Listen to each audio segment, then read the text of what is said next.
ya Ayuma, kamu ada urusan apa ingin bertemu Margareta?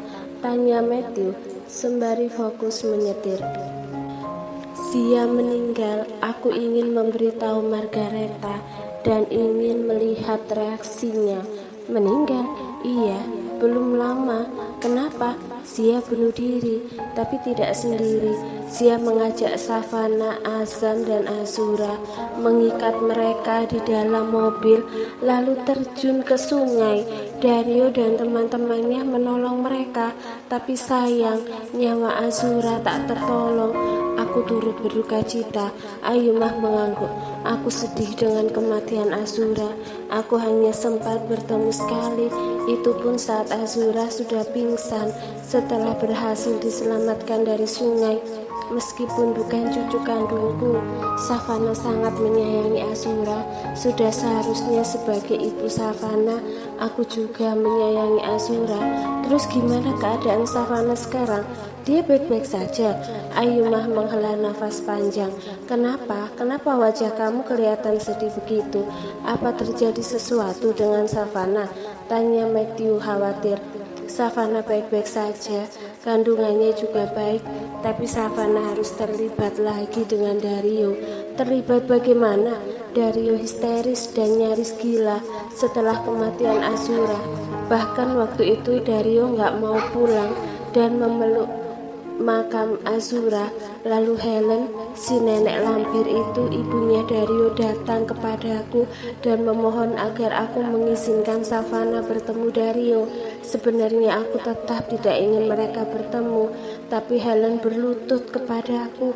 Sebagai seorang ibu, aku nggak tega juga. Akhirnya aku mengizinkan Savannah datang ke makam Azura agar Savannah bisa membujuk Dario pulang. Dan aku sangat menyesali keputusanku itu. Kenapa menyesal? Karena Savannah harus tinggal serumah lagi sama Dario. Setidaknya sampai Dario bisa menerima kepergian Azura. Menyebalkan, seandainya Zia tidak menculik Savannah, mereka pasti sudah bercerai dan Savannah tinggal bersama aku di Singapura. Sekarang Savannah harus mengurus Dario dan Azam. Padahal kondisi Savannah juga belum membaik sepenuhnya. Kalau mereka terus dekat seperti ini, bisa-bisa Savannah berubah pikiran dan membatalkan perceraian. Kalau masih bisa dipertahankan, kenapa bercerai? Apanya yang bisa dipertahankan? Dario sudah terlalu banyak menyakiti Savannah. Dan aku gak yakin orang egois dan keras kepala seperti Dario bisa berubah. Aku juga gak yakin Dario bisa setia. Savannah juga, kenapa dia begitu mudah memaafkan kesalahan orang? Si Helen, mertuanya yang super jahat itu saja, Savannah tetap menghargainya. Ayumah, kamu tahu salah satu kunci ketenangan hati adalah memaafkan. Ayumah menoleh pada Matthew. Aku sudah merasakan sendiri dalam perjalanan hidupku sampai aku berada di titik ini. Aku sudah mengalami banyak hal diremehkan, disia-sia, pengkhianatan dan kehilangan. Dua prinsip yang selalu aku pakai dalam hidup ini adalah memaafkan dan merelakan. Aku memaafkan mereka demi ketenangan hati agar aku bisa fokus dengan tujuan dan impianku. Jika masih ada dendam dan kebencian, pundak rasanya berat. Setiap hari kepikiran orang yang membenci kita. Gimana ya hidupnya? Apa dia bahagia? Apa dia menderita? Lalu pada akhirnya kita sendiri yang menderita. Ayumah diam dan mendengarkan kata demi kata yang keluar dari mulut Matthew. Lalu prinsip keduaku merelakan. Untuk sampai di titik ini tak terhitung kehilangan yang aku alami, sahabat, keluarga, bahkan anak dan istri. Aku pernah nyaris menyerah pada hidup saat anak dan istriku meninggal karena kesalahanku sendiri. Namun aku mencoba bangkit kembali dan merelakan kepergian mereka. Dengan merelakan, hidupku lebih tenang. Mungkin putrimu juga memakai dua prinsip itu, memaafkan dan merelakan, membuatnya bisa bertahan sampai sekarang dan tetap waras. Kamu ibunya, kamu pasti tahu itu. Ayumah menghela nafas berat. Aku nggak tahu, Aku pernah cerita sama kamu kan? Kami terpisah selama 25 tahun. Baru sekitar sebulan ini kami bersama. Kami belum banyak bicara dan belum saling mengenal dengan baik. Karena itu aku ingin mengajaknya ke Swiss, negara impiannya, agar kami bisa saling mengenal dan memahami satu sama lain. Aku ingin menebus waktu yang terbuang di antara kami. Lampu lalu lintas menunjukkan warna merah. Matthew menghentikan mobil. Aku mengerti, kamu pasti merasa bersalah sudah meninggalkan Savannah di panti asuhan, tapi sekarang situasinya sudah berbeda. Savannah bukan anak gadis lagi. Sekarang dia sudah menikah dan menjadi seorang ibu. Sebagai ibu, kamu ingin membahagiakan Savannah. Begitu juga Savannah, dia juga ingin membahagiakan Azam, anaknya. Aku nggak tahu, aku bingung.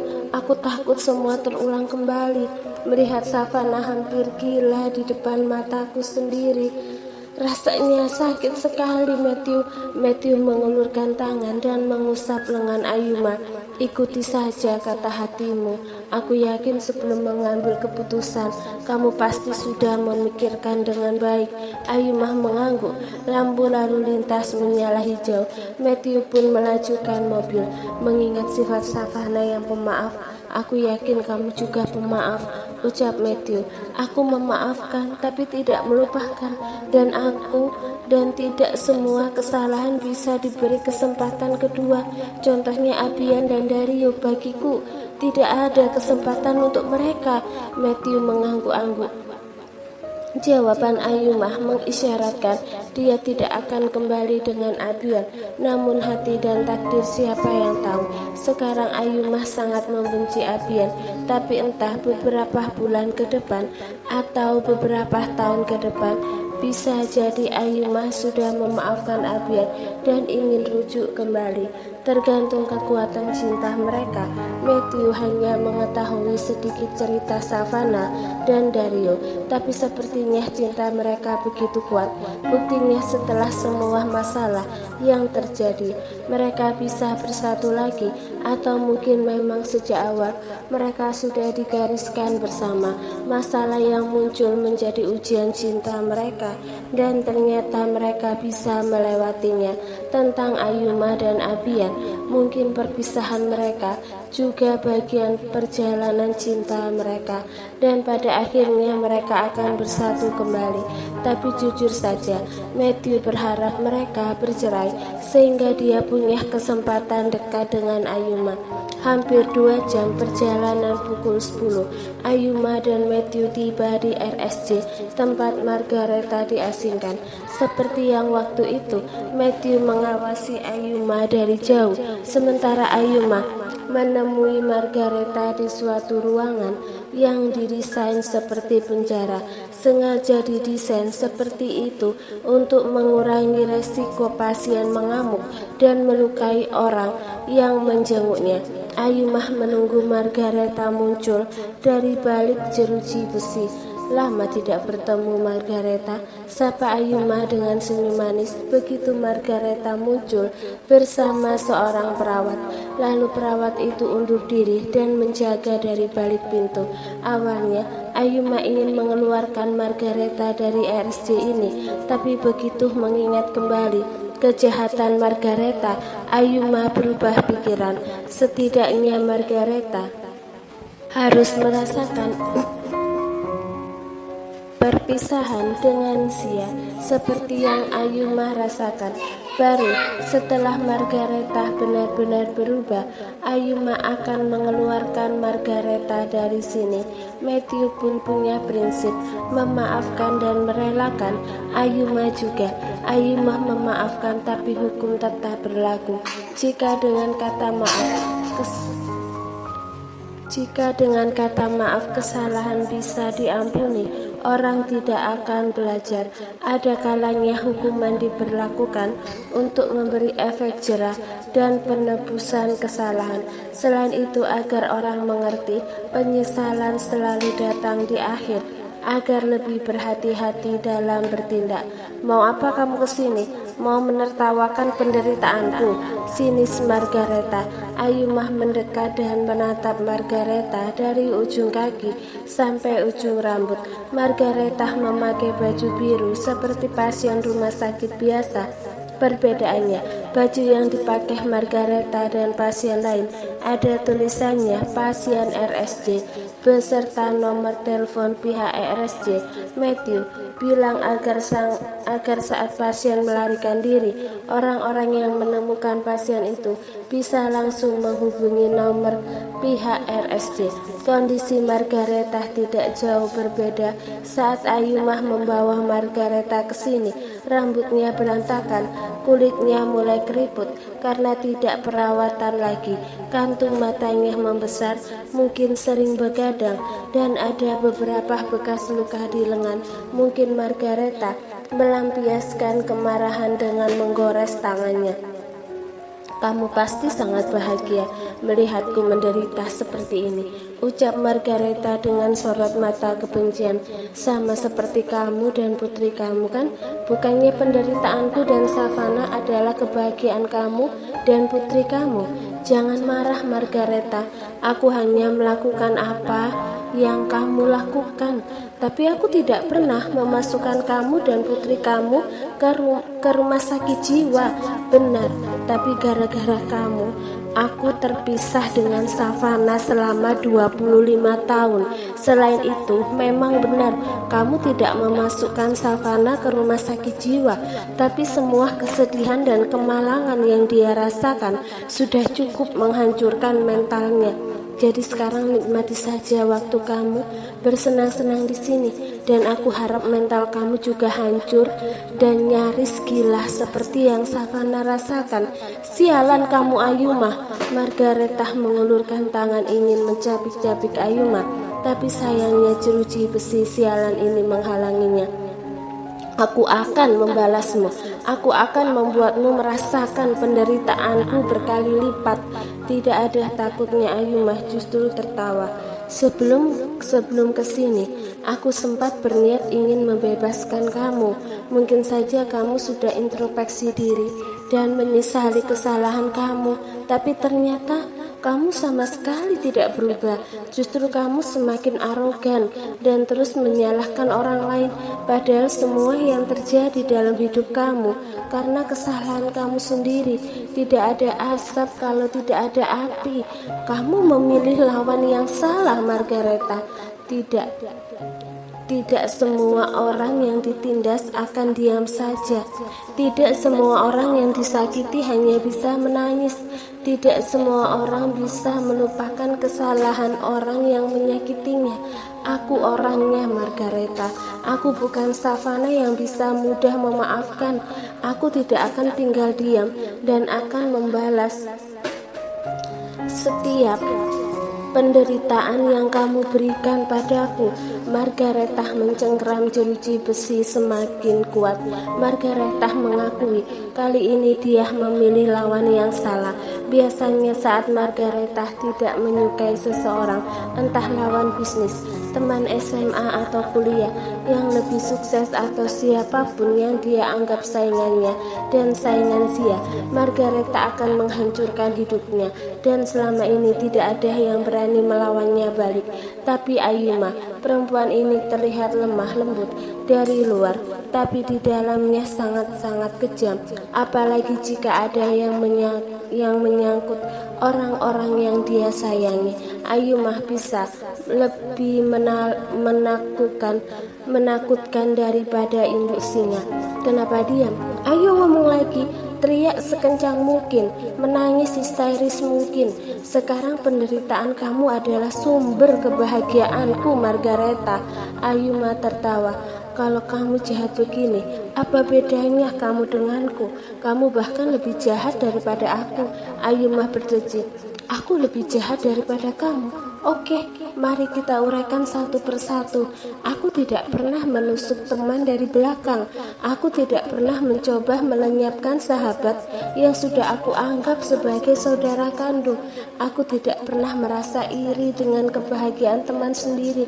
Aku tidak pernah jatuh cinta dengan kekasih sahabatku sendiri. Aku juga tidak pernah merebut aset temanku dan berlagak menjadi orang paling kaya di dunia ini. Ayumah tersenyum miring. Yang aku lakukan sekarang hanya membalas apa yang kamu lakukan padaku, Margareta. Kamu memisahkanku dengan putriku selama 25 tahun.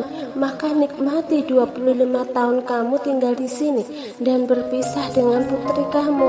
Awalnya aku berniat menyerahkan kamu ke kantor polisi, tapi paling tidak kamu dihukum 5 tahun. Setelah itu kamu bebas. Tapi kalau di sini aku bisa mengurung kamu selama 25 tahun. Jadi nikmati saja. Sialan kamu Ayumah, aku membencimu. Aku lebih membencimu, Margareta. Margareta menjerit sambil menjambak rambutnya. Meskipun berada di rumah sakit jiwa, Margareta mencoba tetap waras dengan tidak berinteraksi dengan orang gila lainnya. Emosinya sangat stabil, tapi setelah berbicara dengan Ayumah, Margareta justru merasa seperti orang gila. Kata-kata Ayumah seperti belati yang menyayat-nyayat kulitnya. Tidak dipungkiri, Margareta merasa menyesal, tapi Margareta terlalu gengsi mengaku. Keluarkan aku, Ayumah. Aku ingin bertemu putriku. Aku gak sanggup berpisah selama 25 tahun dengan Zia. Aku sangat merindukan putriku. Lemah sekali kamu, Margareta. Saat kamu menyakiti orang saja, kamu tidak ingat penderitaan dan kesakitan orang itu. Tapi sekarang baru menderita sebentar saja, sudah merasa paling menderita di dunia ini. Aku saja sanggup berpisah dengan Savana selama 25 tahun. Aku yakin kamu juga sanggup. Semangat ya, teman lamaku. Ayumah tertawa, sementara Margareta berteriak semakin kencang. Tapi aku baru ingat. Ayumah selangkah mendekat dan menatap lekat Margareta.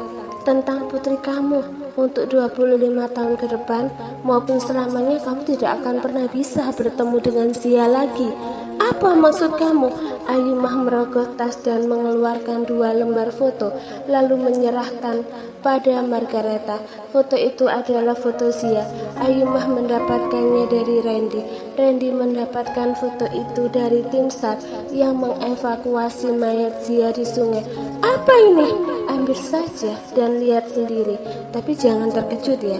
Dengan tangan gemetar, Margareta mengambil 2 lembar foto itu dari tangan Ayumah. Sesaat Margareta terdiam dan menatap lekat-lekat sosok perempuan yang tubuhnya memucat yang terbaring di sebuah perangkar. Begitu menyadari sosok perempuan pucat itu mirip Zia, seketika jantung Margareta seperti berhenti berdetak. Gak mungkin. Margareta melempar foto itu dan mundur selangkah. Enggak, foto itu bukan Zia. Margareta menolak percaya perempuan yang meninggal itu adalah putrinya. Kebetulan saja wajah mereka mirip. Putriku tidak mungkin meninggal. Putriku perempuan yang kuat. Dia tidak mungkin pergi secepat ini. Kamu pasti bohong, Ayumah. Kamu pasti merekayasa foto ini. Kamu mengedit foto Zia dan membuatnya seolah-olah sudah meninggal, lalu menyerahkannya padaku untuk membuatku semakin down. Trik lemah kamu itu tidak mempan untukku, Ayumah. Aku tidak percaya Zia sudah meninggal.